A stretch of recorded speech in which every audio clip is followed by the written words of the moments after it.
లూకాసు వార్త 7వ అధ్యాయము 1వ వచనం నుంచి ఇలాగన వ్రాయబడి ఉన్నది. ఆయన తన మాటలన్నీ ప్రజలకు సంపూర్తిగా వినిపించిన తరువాత కపెర్నహూములోనికి వచ్చెను. ఒక శతాధిపతికి ప్రియుడైన దాసుడు రోగి అయి చావ సిద్ధమై ఉండెను. శతాధిపతి యేసును గూర్చి విని ఆయన వచ్చి తన దాసుని స్వస్థపరచవలనని ఆయనను వేడుకొనుటకు యూదుల పెద్దలను ఆయన యొద్దకు పంపెను. వారు యేసునొద్దకు వచ్చి, నీ వలన ఈ మేలు పొందుటకు అతడు యోగ్యుడు, అతడు మన జనులను ప్రేమించి మనకు సమాజ మందిరము తానే కట్టించినని ఆయనతో చెప్పి మిక్కిలి బతిమాలుకొనిరి.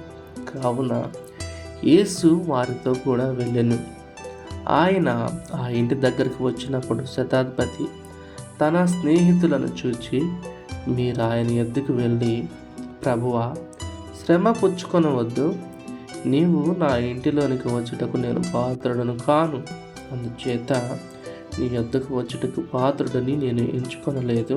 అయితే మాట మాత్రము సెలవిమ్ము, అప్పుడు నా దాసుడు స్వస్థపరచబడును. నేను సహా అధికారమునకు లోబడిన వాడను. నా చేతి క్రిందను సైనికులు ఉన్నారు. నేను ఒకని పొమ్మంటే పోవును, ఒకని రమ్మంటే వచ్చును. నా దాసుని చేయమంటే ఇది చేయనని నేను చెప్పినట్టు ఆయనతో చెప్పుడని వారిని పంపాను. యేసు ఆ మాటలు విని అతని గూర్చి ఆశ్చర్యపడి తన వెంట వచ్చుచున్న జన సమూహము వైపు తిరిగి, షాయేళ్ళు అయినను ఇంత గొప్ప విశ్వాసము నేను చూడలేదని యేసు మీతో చెప్పుచున్నాను. పంపబడిన వారు ఇంటికి తిరిగి వచ్చి ఆ దాసుడు స్వస్థుడై ఉండుట కనుగొనిరి. వెంటనే నాయనను ఒక ఊరికి వెళ్ళుచుండగా ఆయన శిష్యులను బహు జన సమూహమును ఆయనతో కూడా వెళ్ళుచుండేది. ఆయన ఆ ఊరి గవిని వద్దకు వచ్చినప్పుడు చనిపోయిన ఒకడు వెలుపలికి కొనిపోబడుచుండే. అతని తల్లికి అతనొక్కడే కుమారుడు, ఆమె విధవరాలు. ఆ ఊరి జనులు అనేకులు ఆమెతో కూడా ఉండరు. ప్రభువు ఆమెను చూచి ఆమె యందు కనికరపడి ఏడవద్దని ఆమెతో చెప్పి దగ్గరకు వచ్చి పాడెను ముట్టగా మోయిచున్న వారు నిలిచిరి. ఆయన, చిన్నవాడా, లెమ్మని నీతో చెప్పుచున్నాననగా ఆ చనిపోయిన వాడు లేచి కూర్చుండి మాట్లాడసాగారు. ఆయన అతని తల్లికి అప్పగించారు. అందరూ భయకాంతులై, మనలో గొప్ప ప్రవక్త బయలుదేరున్నాడని, దేవుడు తన ప్రజలకు దర్శనమును గ్రహించి ఉన్నాడని దేవుని మహిమపరచరి. ఆయనను గూర్చి ఈ సమాచారం యూదయందంతటను చుట్టుపట్ల ప్రదేశములందంతటను వ్యాపించి, యోహాను శిష్యులు ఈ సంగతులన్నీ అతనికి తెలియజేశారు. అంతటా యోహాను తన శిష్యులలో ఇద్దరిని పిలిచి, రాబోవాడవు నీవేనా? మేము ఎవని కొరకు కనిపెట్టవాలనా అని అడుగుటకు వారిని ప్రభువునందుకు పంపాను. ఆ మనుష్యులు ఆయన యొద్దకు వచ్చి, రాబోవాడవు నీవేనా, లేక మరి ఒకని కొరకు మేము కనిపెట్టవలనా అని అడుగుటకు బాప్తీసం ఇచ్చి యోహాను మిమ్మును నీ యొద్దకు పంపెనని చెప్పారు. ఆ గడియలోనే ఆయన రోగములను, బాధలను, అపవిత్ర ఆత్మలు గల అనేకులను స్వస్థపరిచి చాలామంది గుడ్డి వారికి చూపు దయచేసెను. అప్పుడు ఆయన, మీరు వెళ్ళి కన్న వాటిని, విన్న వాటిని యోహానుకు తెలుపుడి. గుడ్డివారు చూపు పొందుచున్నారు, కుంటివారు నడుచున్నారు, కుష్టి రోగులు శుద్ధులగుచున్నారు, చెవిటివారు వినుచున్నారు, చనిపోయిన వారు లేపబడుచున్నారు, బీదలకు సువార్త ప్రకటింపబడి ఉన్నది. నా విషయమై అభ్యంతర పడని వాడు ధన్యుడని వారికి ఉత్తరం ఇచ్చాను. యోహాను దూతలు వెళ్ళిన తర్వాత ఆయన యోహాను గురించి జనసమూహంతో ఇలాగ చెప్పసాగను.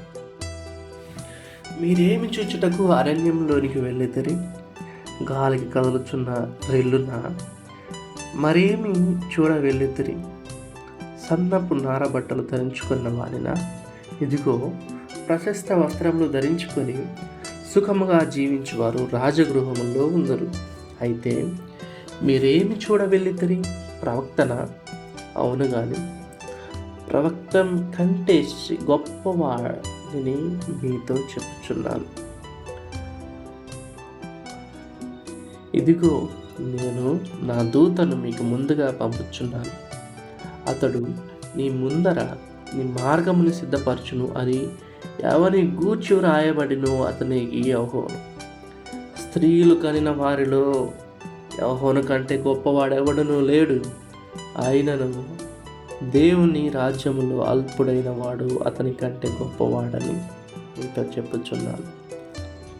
ప్రజలందరూ సుంకరులను యోహోను బోధ విని అతడిచ్చిన బాప్తిసము పొందిన వారై దేవుడు న్యాయవంతుడని ఒప్పుకొనిరి. కానీ పరిసయ్యులను ధర్మశాస్త్రోపదేశకులను అతని చేత బాప్తిసము పొందక తమ విషయమైన దేవుని సంకల్పమును నిరాకరించిరి. కాబట్టి ఈ తరం మనుషులను నేను దేనితో పోల్చుదును? వారు దేనిని పోలియున్నారు? సంత వీధులలో కూర్చుండి మీకు పిల్లనగురు మీ ఊదితిమి కానీ మీరు నాట్యం ఆడరైతు, ప్రలాపించితిమి కానీ మీరు ఏడవరైతు అని ఒకరితో ఒకడు చెప్పుకొని పిలుపులాట లాడుకొని పిల్లకాయలను పోలి ఉన్నారు. బాప్తిసమిచ్చి యోహోను రొట్టె తినకయు ద్రాక్షారసము తాకకయు వచ్చను గనుక వీడు దయ్యము పట్టిన వాడని మీరు అనుచున్నారు. మనుష్య కుమారుడు తినుచు త్రాగుచు వచ్చాను గనుక మీరు ఇదిగో వీడు తిండిబోతును మద్యపానీయు సుంకరులకును పాపులకును స్నేహితుడని అనుచున్నారు. ఆయనను జ్ఞానమని దాని సంబంధుల అందరిని బట్టి తీర్పు పొందగలరు. పరిసయ్యులలో ఒకడు తనతో కూడా భోజనం చేయవలనని ఆయనను అడిగాను. ఆయన ఆ పరిసయ్యుని ఇంటికి వెళ్ళి భోజన పంక్తి కూర్చుండగా ఆ ఊరిలో ఉన్న పాపాత్మురాలైన ఒక స్త్రీ యేసు పరిసయ్యుని ఇంట భోజనంకు కూర్చున్నాడని తెలుసుకొని ఒక బుడ్డిలో అత్తరు తీసుకుని వచ్చి వెనుక తట్టు ఆయన పాదముల యొద్ద నిలవబడి ఏడ్చుచు కన్నీళ్లతో ఆయన పాదములను తడిపి తన తల వెంట్రుకలతో తుడిచి ఆయన పాదములను ముద్దు పెట్టుకొని ఆ అత్తరు వాటికి పూసాను. ఆయనను పిలిచిన పరిసయ్యుడు అది చూచి ఈయన ప్రవక్త అయిన ఎడల తన్ను ముట్టుకున్న ఈ స్త్రీ ఎవతియో ఎటువంటిదో ఎరిగి ఉండను, ఇది పాపాత్మురాలు అని తనలో తను అనుకొనెను. అందుకు యేసు, సీమోను, నీతో ఒక మాట చెప్పవలనని ఉన్నానని అతనితో అనగా అతడు బోధకుడా చెప్పమనను. ఇప్పుడు యేసు, అప్పు ఇచ్చువానికి 2 రుణస్థులుండిరి. వారిలో ఒకడు 500 దేనారములను మరి ఒకడు 70 దేనారములను అచ్చియుండెడి. ఆ అప్పు తీర్చుటకు వారి వద్ద ఏమీ లేకపోయిన కనుక అతడు వారిద్దరిని క్షమించెను. కాబట్టి వీరిలో ఎవడును అతన్ని ఎక్కువగా ప్రేమించునో చెప్పమని అడిగాను. అందుకు సీమోను, అతడెవనికి ఎక్కువ క్షమించెనో వాడే నాకు తోచున్నదని చెప్పగా